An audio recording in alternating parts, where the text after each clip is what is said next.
Welcome back, everybody. Our next guest is a Nigerian-born MC comedian. His name is Ekakitie Innocent, but he goes by the name Wamilele. You're very welcome to Talk Time Africa. Welcome. Thank you. I was telling him before, I didn't know there were Nigerian comedians until we went to his show. Mm-hmm. You know, and you know, I told you his name is like Ekakitie Innocent. Mm-hmm.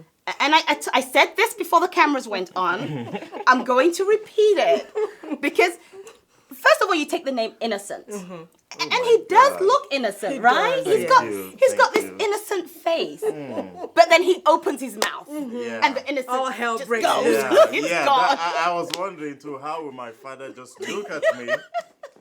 You know, I don't understand. How can you just look at a child and you say innocent? And then you go to the airport. Every time I travel, people see my passport like, are you innocent? The name is becoming like, you know, something I don't want to bear anymore. Like, I have to defend the fact that, yes, I am. But now I just say, when they say, are you innocent? I say, oh, no, I'm not innocent. It's just not a anymore. Name. It's just a name. So that's why I like using the name, the Wamilele. Okay. So when they say Wamilele, first they don't want to get into the trouble of trying to know what the name means. They say, are you Mr. Wami? Just go. Okay. So it gets you by. Let's go back to Nigerian comedians. Did you realize there were Nigerian comedians? Yes. I didn't. Well, I think the industry exploded kind of like a few years ago, and we started hearing about people like Basket Mouth, like Jetty, Shay Brown, and they've all been on the scene doing wonderful works. And lately, you know, you came on too. Nigerian comedians. Kudos to the Zebudayas, the Jagaders, the Glinglories, and the Claros. Yeah. But you see, those people did the drama kind of comedy. Yes. In my culture, as an Urobo person from Delta State, we call them Otuta. Now, Otuta does not make it a profession. That means you know how to talk too much. So they use you for events and they give you plate of owo soup, which is a traditional Delta soup, and give you maybe plantains or cooked yam, and that's it. They pay you in Yeah, kind. they paid you, you know, but Alibaba made it professional that people can make a living. We still don't have any way to go to school to study comedy. Right. Yeah. So it has to be a gift for you to do it. But having the gift is not enough.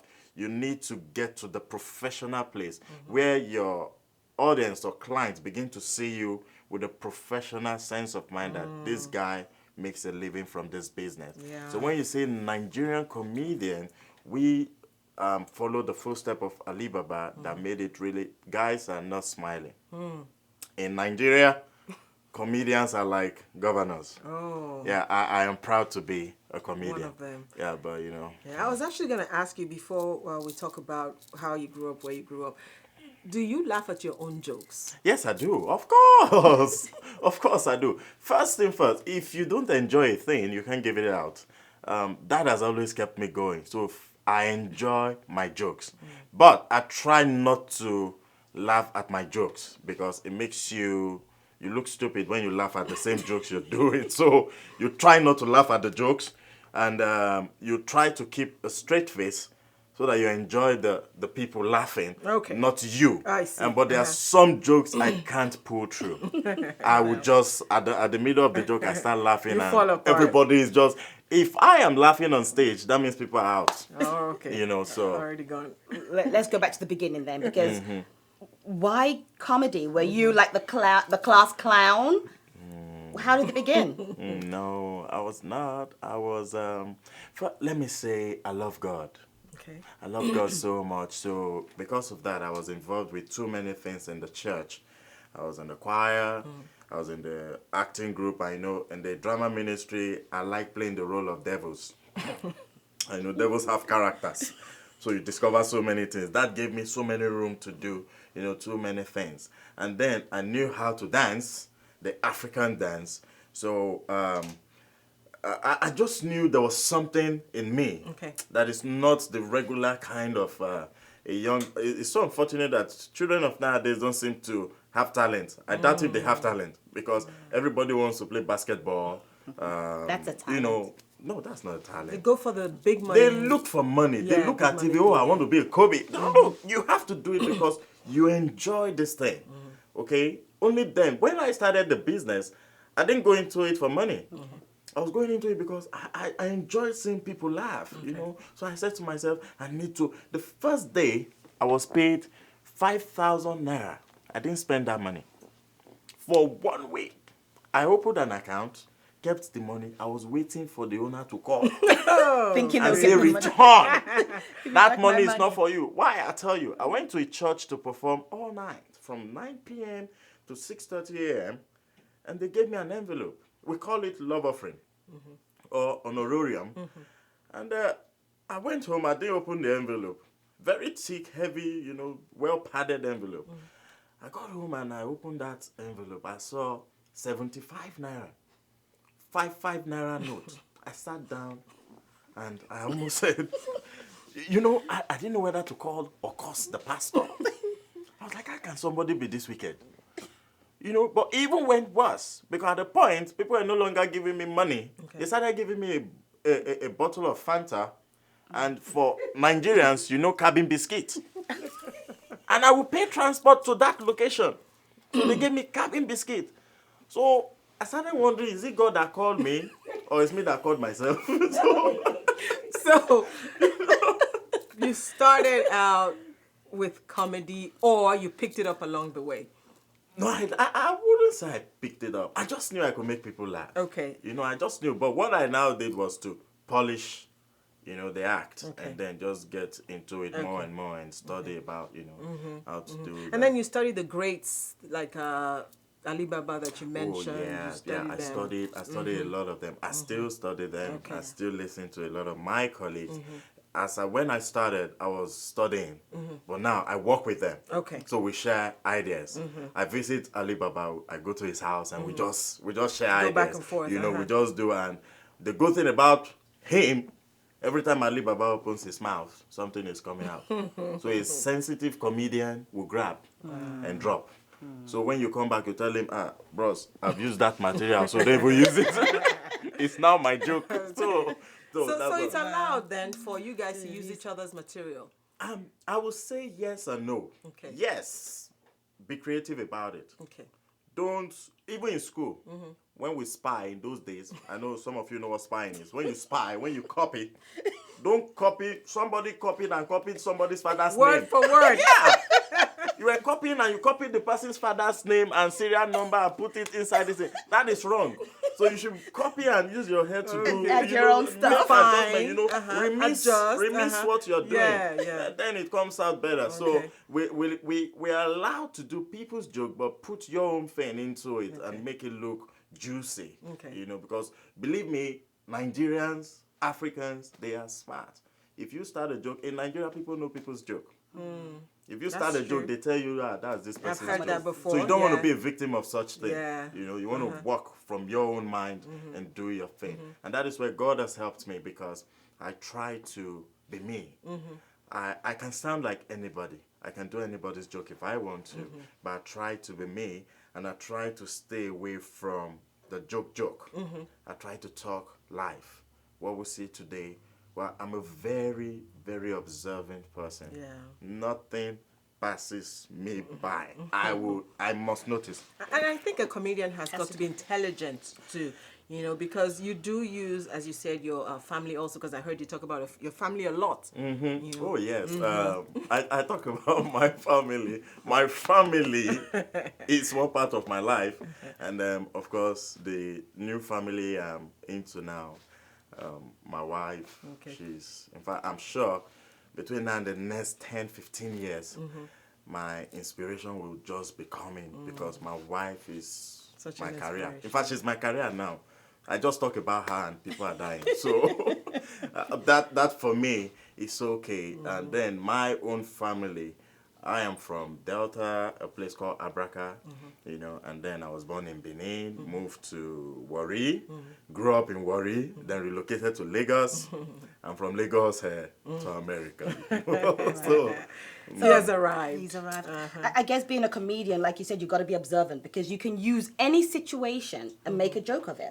yeah, You know, you said you were born in one place, you've traveled to different places, there are different cultures, so you pick up cultures Oh, yes. along the way. Yes. I heard you when you were talking about your wife, which is okay to joke about your family. She's got to be understanding. She's got to have a sense of humor being married to you. She even contributes to the jokes. Yeah, my wife. I think my wife is funnier than me. Ooh, that woman cracks me up. My wife, oh my goodness, she is a comedian of her own class, but she doesn't want to go to the stage, so that is good. So I said, So just give me the jokes. And you'll Let me do present it. But the bad thing is, whenever I bring the money, she says, Bring My it. God. "Where's my commission?" You right. know, because I contributed to That's that thing right. you did today. You know, but then family jokes. People want to hear about you. People don't want, there's a man, Yeah. this man was working. They're not interested in that. They want to hear about you. They want to laugh about your situation, which has also helped me to minister to people, because my name is actually Wamilele, the Minister of Laughter. Okay, so I use that as a means to minister to people. That situation that you think is the end of the world. There's another 20-something million people going through that same problem. thing. So my mood about life is, whatever trouble that allows you to sleep and wake up the next morning is not a problem. Because if there's life, there's always solution. There's hope, yeah. Right, So- Yeah. right. Let's go back to your name, Wamilele. Where did you get that from? Well, in 2001, we did a youth program in a church, and some group of guys, 7 guys, wanted to dance, and you know, the pastor didn't know what name to call us. We were dressing with big belly, you know, torn trousers, and we were looking clownish. And the guy said, "I want to bring on stage the Wamilele." So we came up and started dancing, and that day they sprayed us money. Now, if you're not Nigerian, Nigerians like to spray, and spraying brings inspiration. As they were spraying does. us, we were dancing, and they were spraying. So we said to ourselves, look, we can actually survive off this Wamilele thing. You know. So we started going from church to church. Now, we didn't even know the meaning of the Wamilele. And so many people hear Wamilele, they attach it to the song, Wamilele, Wamilele. No, I actually got the name before the song. So when this guy said to me, look, man, this thing is not bringing money like we expected it to and all of that, they all backed out. I said to myself, I'm going to stay with this name. This name will not die, you know, because I knew there was something about the name. It was a strange name. And my name is something you need to like. If you see me, you can't tell he's a comedian. And then you hear Wamilele, it sounds Yoruba in Nigeria. Right. But then it's a Swahili name being answered by a worry boy. And this calm-looking face person does comedy. So people try to, you know, lose the old It's a drama. mixture of Yeah, sorts. try like, oh, what's going on around here? So I stayed with the name, and the name actually played a major role in my life. Just last year, like I said, I got to know the meaning of the name. Wamilele means God of eternity. It's a Swahili name, and I hope to visit the place one day because I don't even know where that is. Is that a place? Yeah, Swahili is a language, and the people are from, I think, Kenyans or East Africa. East Africa. Yeah, basically. Yeah. So which part of East Africa do you want to visit? I don't know anyone. Wherever I the have- name came from. Anyone I have, anyone I have a link to. I don't know, you know, because when somebody saw me, a Kenyan person saw me and said, "Oh, your name is Wamilele," started speaking their language to me. I said, "Okay, I'm not. I don't have anything to do with that." But now that the president of the United States is from there, maybe God is giving me back to roots connection. It's possible. Anything Okay. is possible in the Okay. world we live That's in true. now. So. Okay. So let's talk about what you're getting into these days. A little bird told me that you're working a deal out for a TV show. Yeah. In Nigeria, before I came to the US, I was telling somebody today, Wamilele is an household name. It's a big name in Nigeria, but here, America first before anybody gets into America, you must learn and receive the spirit of humbleness. So America humbled me. I'm starting all over. So we have some producers who have seen what I do, and they're like, look, we want to work with you. Okay. We want to put you on our station. We want to, sell what you're doing. And, I have a couple of them, that I'm going to work with at the end of the day and hope that people will smile. Because, man, if you consider what goes on in life in general, I mean, you would have reasons not to smile. But when you see people like us who God has said, I give you the gifts to make people laugh, we have to, as much as we can, push it out there to make sure everybody is receiving something from it. Because when you laugh, it goes far beyond the work of Panadol. If you know what Panadol is. So, Advil or Tylenol. in fact, I don't know if it's the Bible, but I know there's a word that says laughter is good medicine. Yeah. So even doctors will tell you, learn to laugh. So I guess I'm just a doctor in my own way. Yeah, it has become a passion for you to, as many people as possible, to reach out to influence them with the anointing of laughter. Yes. As much as they're also ready to drop the very important man. That brings the inspiration.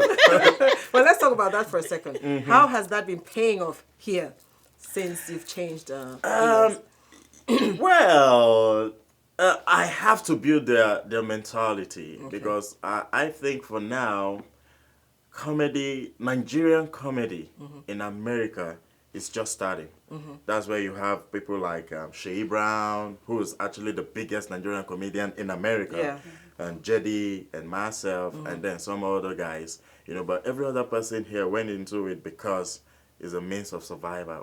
Okay, there's nobody, so let's do it. Okay. But I have come to show the professional part of the business.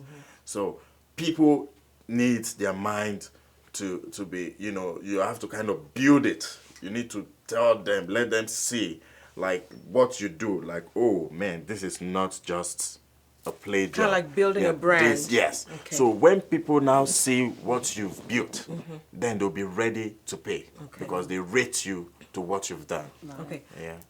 Let me ask about the comedy that you do. It's targeted towards Nigerians or everyone in general? And also targeted towards Christians or everyone in general? I would say everyone.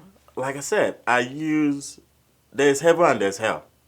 And everybody lives on this face or this place called earth. Okay. If the rain falls, we all get wet. When the sun is hot, we all feel the heat. So I try to talk generally.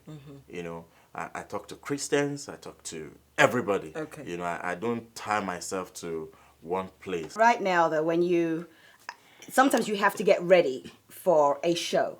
But do you prepare for your show, or do you get out there, look at your audience, and then decide what to use, what material to use? I don't prepare anymore. Excuse me. Before now, I would, prepare myself. Who is the people I'm going to meet? One thing I've come to understand is you never know your audience. Okay. You go in there and you see people with different faces, different troubles. I know when people come to see comedians, they come frowning. Like the comedian is the cause of their problem. So that first scares you. Like, okay, what will I say to make them laugh? So you begin to try different. What I do, I try different things. Okay. And when I see that this thing catches their attention, I stay on it. Okay. And I build on it and then channel every other thing to go through that. In that direction. That's what I do now. But, the business is also about status. People will know if this person is coming, he doesn't need to talk much. Like an Alibaba would not need to sweat to make the president of Nigeria laugh. The man already He's that knows, good. This is Alibaba. So I'm trying to walk to that level in the business. So when she talked about preparation, that is still part of your preparation. You're working on the material that you have. No, I don't work. I just go there. Okay. I just go there. If you pay me, I just come. When I come, hi everyone. The way they laugh, I just start talking. From there. Because now I know whatever I say will make them laugh. So, now I don't do grassroots comedy anymore. The grassroots is where you have to, dance, act, do Employ acrobatic everything kind that of, you you know. have, Yeah. Now I try to do the, let me not use the word big boy comedy, the intellectual comedy. Okay. You just stand and you talk like a professor and they're laughing. And the laughter is not even that kind of poor man laugh, you know. You know, there's poor man laugh and there's rich man laugh. You know, poor man will laugh, knock the check, boy, pinch it, this boy is a stupid boy. You don't do that kind of thing anymore. You just make them like, good guy. Is that a rich man's laugh? Yeah, those are the people that pay. Okay. Yeah, they just laugh small and they say, are you going to do my daughter's wedding? He said, yes, I can do it. $7,000, no problem. Don't, I'll give you 10. Or just, those are the people you pray to meet. Tell us what you're getting into these days, Wamilele. These days, we are Jedi Laugh Won't Kill Me Die. That is LWMKD. We're going on a tour. We're going to Toronto, Canada. We're going to Houston. We're going to, I know we're doing about 5 states. You know, as we see the posters, we know where we're going to. You know, I'll be doing a lot of traveling this season. And I say, if people call me, I may not, you know, I'm enjoying voicemail, especially when the bill collectors call. You already have bill collectors? Woo! It's America. From the airport, they call you. They call you. I just want to let you know that your AT&T. I say, call my wife. So you can follow me on Facebook. Just look for Wamilele the comedian. You get updates on stuff that I'm doing, and you know, I also learned that fans here is like credit. So please like me. Like you on Facebook. Yeah, just like me on Facebook. Go please. What about a website? Do you have a website? The website we are still constructing because I don't want to do picture website. I want to do things that people can. It's interactive. Something very, very nice. So your Facebook address is just Wamilele? Just look for Wamilele the comedian. You will see the very handsome, red bull, very expensive. Innocent. No. I don't know the innocent part. You know, I know the person that did that photograph. It's me, oh. I wore a black suit with a red tie. I know the editing was good, but it's still me. Because they'll go and see me now and check the thing and say, no, that's not him. Go check it. It's me, please, it's me. Okay. Say something to those young people out there who want to be just like you, who want to be a comedian, a great comedian. Thank you. Well, to the young people, first thing first, believe in yourself. 2, you must be ready to learn. 3, pride kills. Don't let it get into your head. You must differentiate between the job and the life. You know, because people get into the star thing and they begin to lose their mind. Somebody was saying they dress wrongly and all of that. There is dignity when you look well. People will address you the way you dress. Yeah. So that has always worked for me. People will talk to you, especially if you are dealing with people from Africa or Nigerians. The way you dress is not just enough. The amount you spend into it. So don't steal.